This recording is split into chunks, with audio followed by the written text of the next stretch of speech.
E aí, gente, tudo certo? Bem, nessa sequência de aulas que a gente está tendo, bem divididinha essas páginas que tratam de como são os sais, como surgem os sais e a nomenclatura dos sais, agora que entendemos como um sal normal age, a gente consegue falar sobre a formulação e a nomenclatura dele, tudo bem?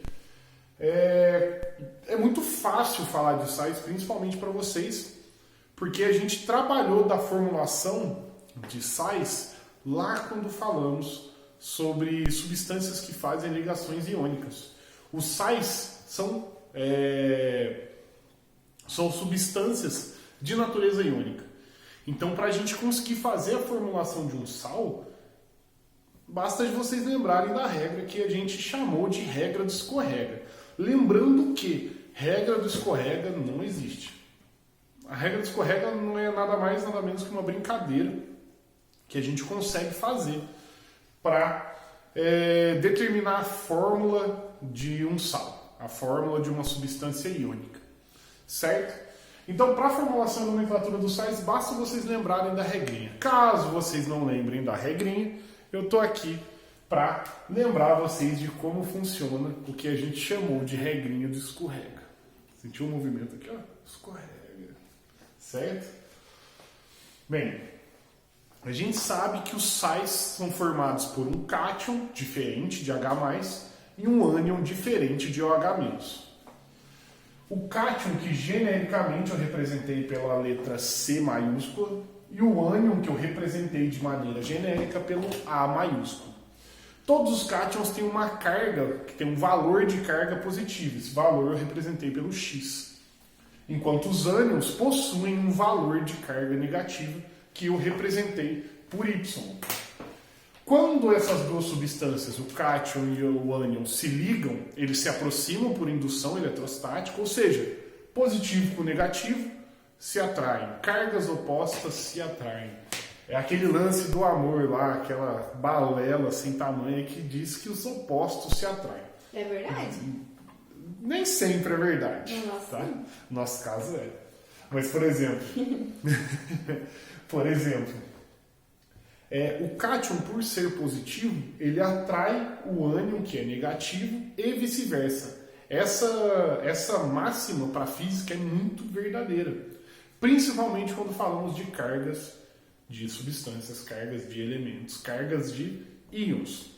Então, o positivo atrai o negativo. Então, esses dois íons, o positivo e o negativo, o cátion e o ânion, vão se aproximar por indução eletrostática e se ligar pelo que a gente chama de ligação iônica.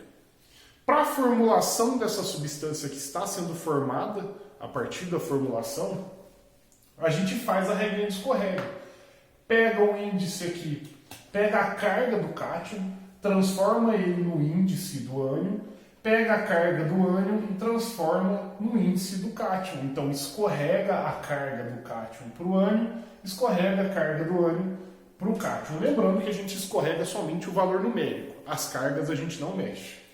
Então, quando a gente formula o nosso sal genérico aqui, vai ficar o cátion com o número da carga do ânion e o ânion com o número da carga do cátion. Escorrega esse para cá, escorrega esse para cá.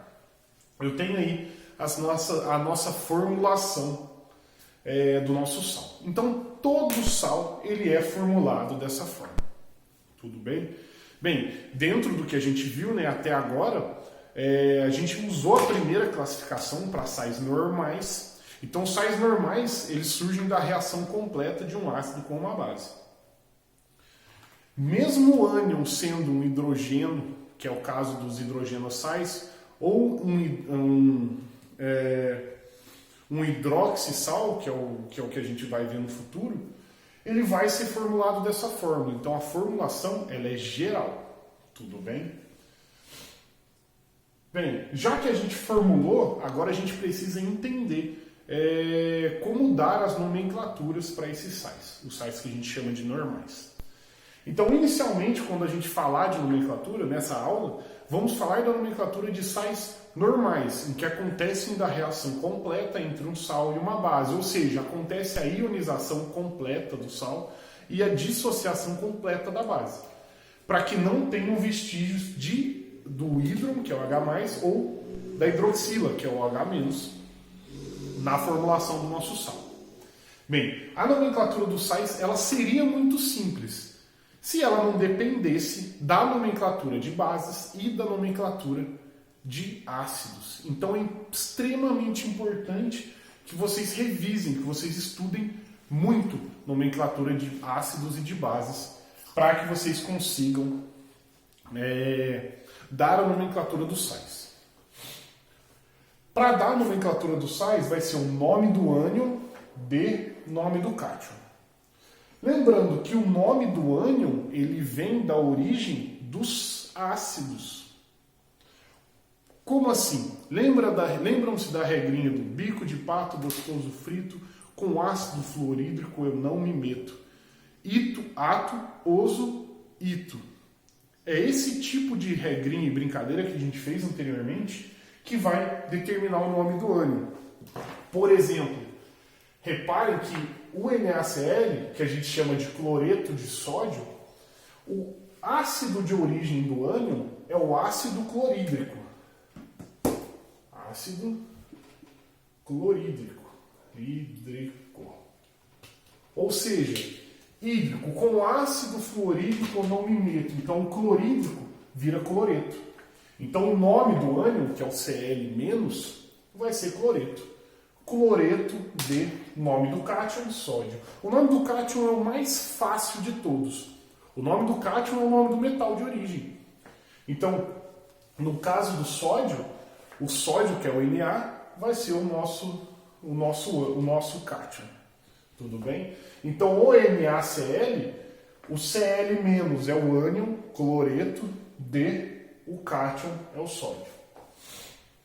Então, sempre que vocês forem dar a nomenclatura dos sais, vocês precisam lembrar do nome do ácido que originou esse sal e do nome da base que originou esse sal. Os íons gerados a partir da ionização e da dissociação é que geram sal. A gente definiu na última aula que um sal é uma substância que teve origem da reação de neutralização entre um ácido e uma base.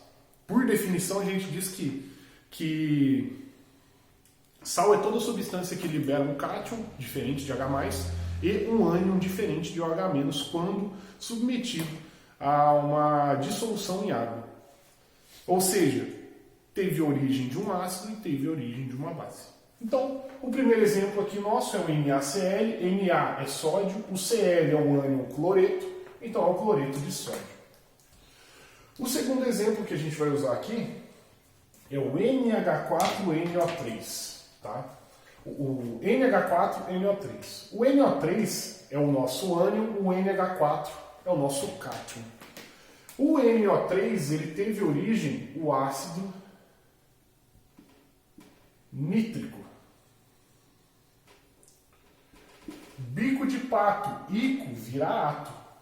Então, o ácido que é nítrico, ele gera o ânion nitrato. Nitrato de o nosso ânion, nosso cátion, perdão, aqui no caso, teve origem da base hidróxido de amônio. Então, nosso cátion é o amônio. Então, fica nitrato de amônio. Olhando agora para o próximo exemplo aqui. Fe2S3, certo? O enxofre, ele teve origem do ácido sulfídrico.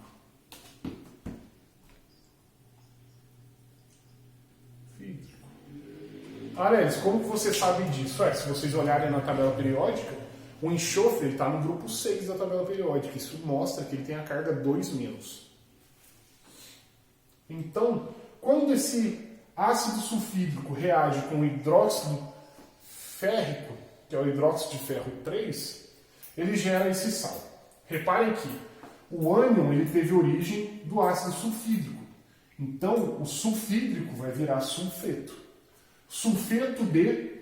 O ferro aqui é o ferro de carga 3. Reparem que se a gente fizer a regrinha do escorrega ao contrário, esse 3 vem para cá, então o nosso cátion de ferro aqui, ele tem carga mais 3. E carga mais 3 é a carga maior e se tem no metal. No caso do ferro, que pode ter carga 2 ou carga 3. Se a carga 3 é maior, então ele fica com ICO no final. Por isso fica o nome desse sal sulfeto de ferro 3 ou sulfeto férrico. Certo, pessoal? O D ferro 3 ele pode ser substituído pelo férrico, que vem lá do nome da base. Por último, a gente vai usar como exemplo o carbonato de cálcio, que é uma substância bastante comum aí da indústria civil. O carbonato de cálcio é o que a gente chama de calcário, que são aquelas estátuas brancas e tudo mais. Em caverna, quando você vê aqueles parece pingo. A estalactite. Estalactite e estalagmite. As estalactites e as estalagmites das cavernas, lembrado aqui pela incrível senhorita Mirelle, minha namorada, as estalactites e as estalagmites são formadas por carbonato de cálcio, calcário. Tá bom? O nome disso aqui comum de uso cotidiano é calcário. Bem, CaCO3, o ânion é o CO3. O ânion sendo CO3, a gente consegue identificar o ácido de origem dele. O ácido de origem dele é o ácido carbônico. O ácido carbônico ele é um oxiácido bastante conhecido. Ele é utilizado aí nos refrigerantes, por exemplo, para gaseificar e para manter conservado o refrigerante. A gente inclusive discutiu que ele é o ácido que foge da regrinha de oxiácidos fortes ou fracos. Ele seria um oxiácido de força intermediária, porém, por causa do fato dele preferir se decompor em vez de se ionizar, ele é considerado um ácido fraco.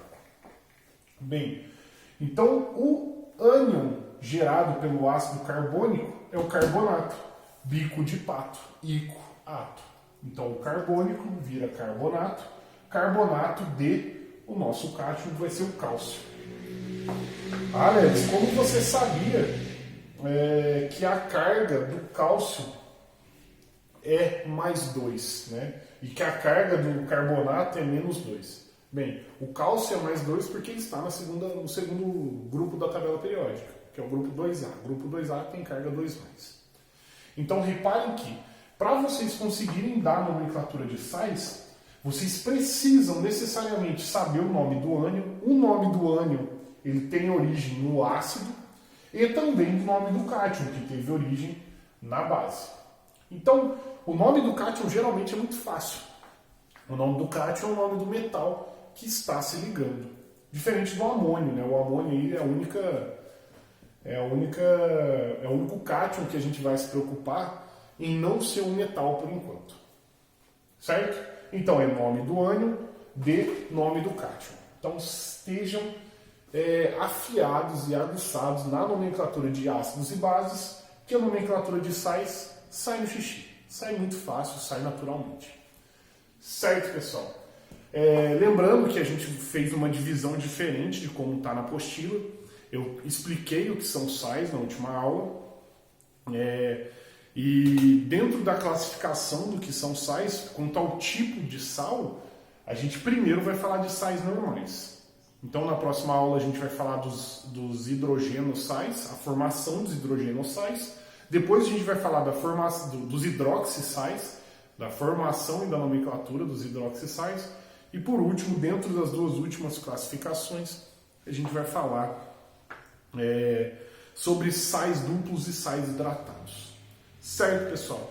Espero aí que vocês tenham um excelente final de semana e a gente se vê só na sexta-feira da semana que vem. Certo, pessoal? Um beijo do Lelão no coração. Quer dar tchau, Guilherme? Tchau, gente.